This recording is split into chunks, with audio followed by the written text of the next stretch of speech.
Dark feminine energy is magnetic, it's mysterious, it's captivating. But the best part is that if you want to exude more dark feminine energy, it's really not that hard. You don't need to reinvent your whole personality. Sometimes it's as simple as the little things that completely shift your presence. So today let's talk about 10 tiny micro habits, not big life changes, just little micro things you can do to exude more dark feminine energy. Hey friend, welcome back. If you're new here, my name's Jillz and I help women step into their power, tap into their divine feminine, and become their best self, live their best life. So if that's something you want to do, you should subscribe and stick around. But before we get into it, I created a free quiz that reveals whether you are operating from your feminine energy or your masculine energy. It's totally free, it's very quick, and it's honestly very accurate and very eye-opening. So it'll help you understand exactly how you're showing up and how it's affecting your life. The link for that is in the description, so definitely take that after you watch this video. Now let's get right on into it. If you want to exude more dark feminine energy, the first micro habit is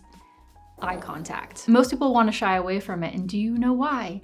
It's because it's intimate.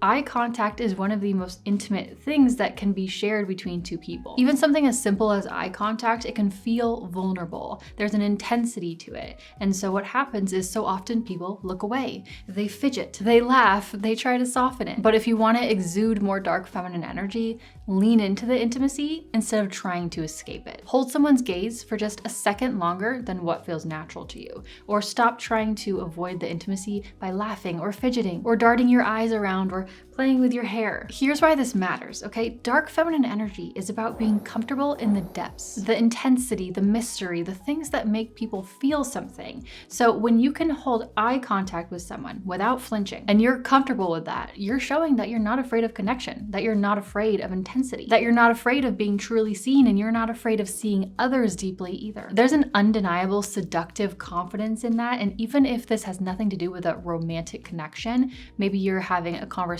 with your boss or with an acquaintance. When you hold eye contact, there's still a power and a presence in that that people can feel. It's so simple and so subtle, but it creates a huge shift in energy. So lean into the intensity, own the intimacy, don't try to run away from it. Even if it feels awkward or scary, it's just eye contact. You'll survive. Next little tiny micro habit is to stop laughing constantly. Now, I'm not saying to don't ever laugh or don't ever have fun. That would be ridiculous. But here's what I am saying. Notice how often you laugh when nothing is actually funny. Like when someone says something awkward, or you're feeling a little bit nervous, or you're trying to ease the tension, or you're trying to fill the open space in a conversation, or you're trying to make someone else feel comfortable. It's not true, genuine laughter. It's nervousness. It's this. Yeah, oh my gosh.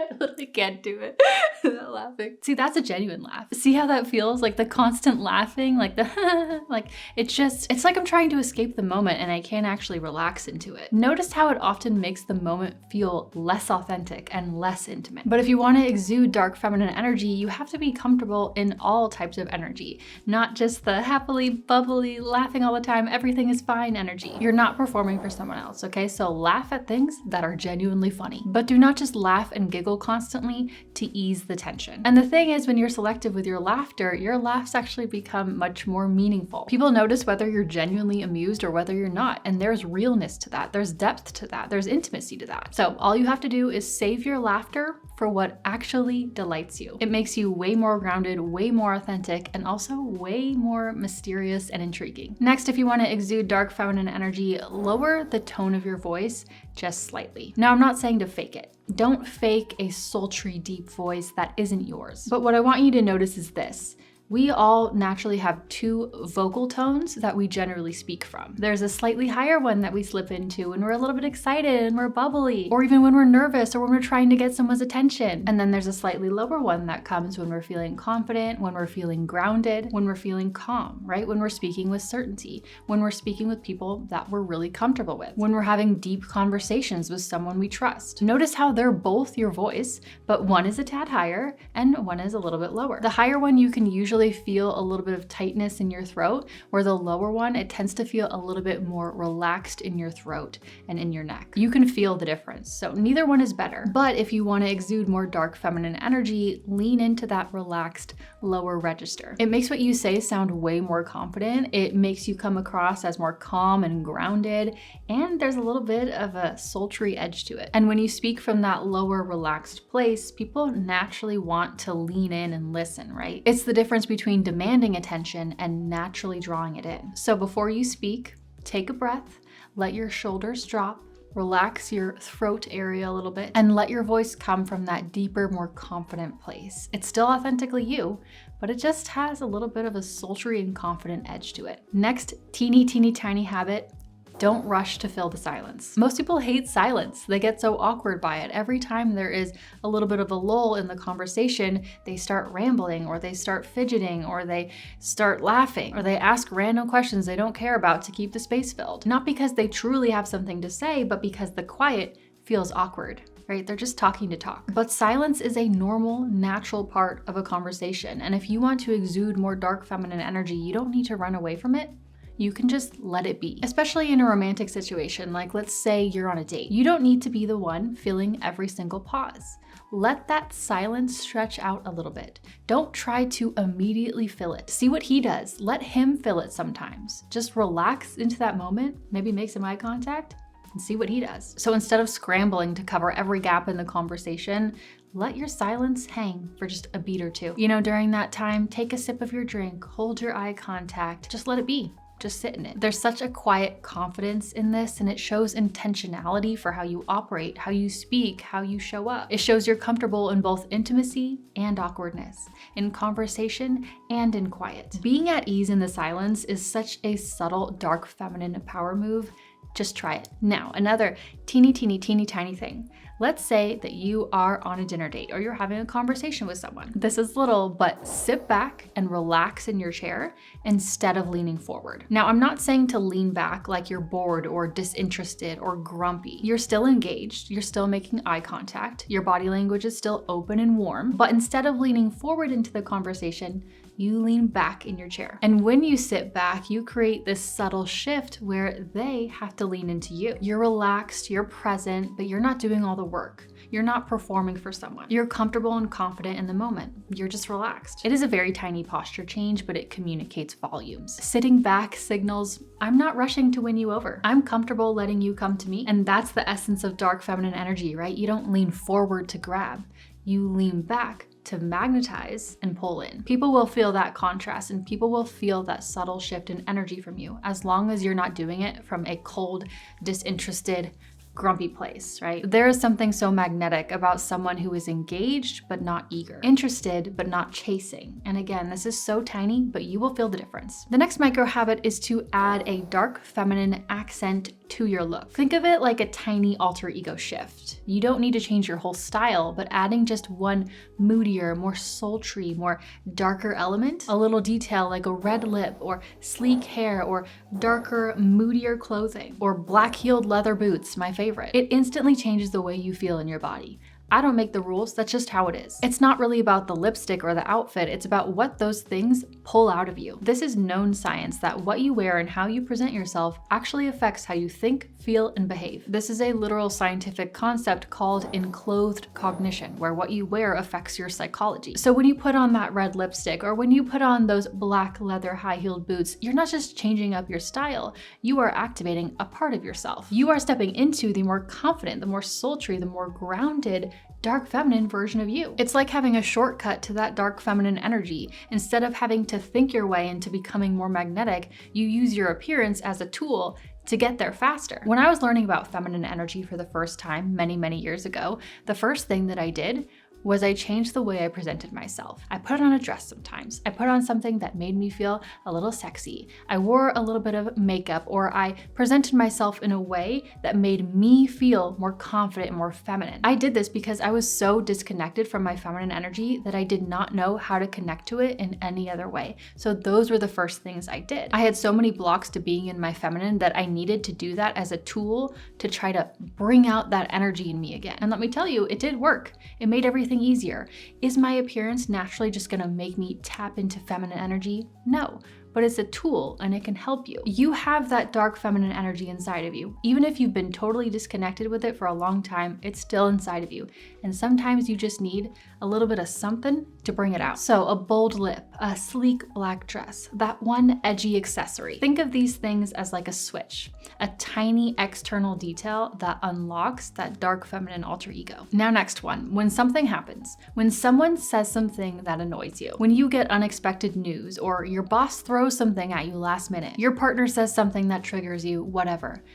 Pause for 2 seconds before you respond. Take a beat just for a sec to pull yourself together so you don't respond in a way that you are gonna regret, right? So that pause allows you to think about how you wanna respond, then respond. People who snap instantly, people who lash out, people who can't handle their emotions, nothing about that screams powerful. Nothing about that screams confident. And a dark feminine woman has unbothered energy. That doesn't mean she never feels her emotions, but she chooses how and when to channel them. And even though she has those emotions, she still chooses how to react. It's intentional. And that split second, that little pause, that gives you the space to choose. You don't want to be the girl who loses it all the time, right? A dark feminine woman has a sense of detachment to her. So that's why that pause is so important. Next micro habit, stop over-explaining yourself. Stop over-explaining why you can't make it to that event. Stop over-explaining why you're unavailable, or stop over-explaining why you believe what you believe. You can just simply say, oh, I can't make it on Saturday, but have a great time. You don't have to say, oh, I don't think I can come on Saturday. I'm actually kind of busy because I'm moving next weekend. And so this Saturday, I think I need to pack. Like my place is just a mess. Like I just have so much going on and my kitchen is like a disaster right now. I think I probably have to spend Saturday packing. No, okay? Dark feminine energy is calm, is grounded, it's certain. You can state your point once, clearly, simply, and that's it. You can leave it at that. No nervous repetition, no piling on extra words to prove yourself. If people don't agree with you, okay. If people don't understand your decision, that's not your problem to solve. And here's a helpful tool with this. If someone asks you a question, respond, don't convince. Here's the thing, when you constantly over-explain yourself, what you are saying with your energy is, I'm not fully confident in what I said. I don't trust that what I said was enough. Please validate that I'm making the right choice. A woman with healthy, strong, dark feminine energy, she trusts herself. She doesn't need validation from other people. She doesn't need approval from other people. And remember, less words often carry more weight because there's a little bit of mystery in the restraint, right? The less you say, more people want to know. And next, if you want to exude more dark feminine energy, become unrushed. Even with the little things. You need to fix your hair. It doesn't need to be like, it can be slow, it can be intentional, unrushed. When you're walking, you can slow it down, let your body glide and move. When you're speaking, you can slow down. When you eat food, you don't need to vacuum it all in at once. You can slow it down, you can savor it. You can put your fork down in between each bite. When you're using your hands to talk, it doesn't need to be all frantic. It can be slow. It can be unrushed. There is no rush, okay? A dark feminine woman does not need to rush. She's comfortable, she's at ease, she's present. There's no nervous, fidgety, anxious energy. That hurried feeling that you have all the time, it's made up. It only exists in your head. This isn't about being slow for the sake of it, it's about being deliberate. Every movement, every action has intentionality behind it. And the truth is that it makes everything you do just a bit more sensual and more powerful. Now, the final micro habit, this is a very little one. Don't nod excessively when you're listening to someone speak. Now, nodding can actually be a really charismatic thing. Like when you're listening to someone speak in a conversation, nodding to them, they actually tell you to do this to increase your charisma because it makes the other person feel seen and heard and like you're listening to them. It makes people feel connected to you. But if you do it too much, it stops feeling natural and it almost feels nervous and frantic and a little cringy. You know when someone is nodding at literally everything you say, like yeah, with their head bobbling the entire time, like I already have a headache. It starts to feel almost a little people pleasery. When you're nodding at every single sentence, every single thing that they're saying, what you are communicating with your energy is, I need you to know I agree. I need you to feel comfortable. I need you to feel good with every little thing that you're saying. So I'm not saying to cut out nodding completely, that would be ridiculous, but pull it back just a little bit. Use it as a tool every now and then to connect. but don't let it become an anxious tic. Something a strong dark feminine woman is very good at is holding stillness. And there's something incredibly captivating and magnetic about that, right? Stillness says, I'm present, I'm confident, I'm comfortable, and especially, I don't need to perform. If there's any other tiny micro habits you love to bring out dark feminine energy, share them in the comments below. I hope you enjoyed this video. This was meant to be just a little bit more fun and lighthearted. Obviously, dark feminine energy is a lot deeper than this. So if you want to go a little bit deeper, you can check out this video here. This will help you fully understand how to tap in and use dark feminine energy to level up and change your life. So I'll see you over here, or I'll just see you next time in my next video. Bye.